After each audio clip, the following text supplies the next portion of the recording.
Официјална Москва ја опомени македонската влада. Голема грешка е донацијата на тенкови за Украина.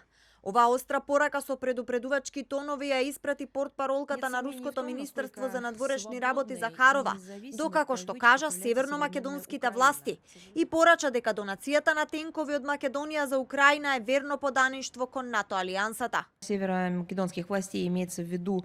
И покрај тоа што според северно-македонските власти тие значат безопасна набавка на застарена опрема, останува фактот дека со верно поданичкиот однос кон НАТО, Скопје е вклучено во вооружување на Украина, со што придонесува за продолжување на криминална активност на режимот во Киев против цивилното население во Донбас.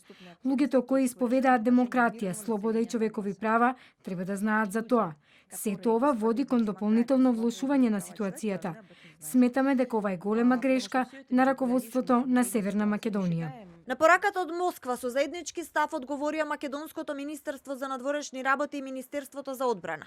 Велат дека Македонија е суверена држава, одлуките се носат самостојно. Владата на Република Северна Македонија донесе неколку одлуки за војна техничка помош со кои помагаме на Украина во одбрана на својот територијален интегритет, кој е загрозен од воената интервенција.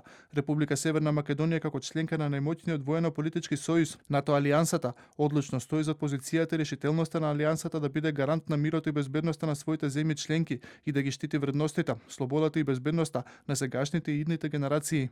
Двете институции во одговорот до Русија се повика на принципите на почитување на меѓународното право, повелбата на Обединетите нации и принципите на ОПСЕ за глобална стабилност, но не одговорија ништо за терминот голема грешка кој Москва го употреби до Македонија.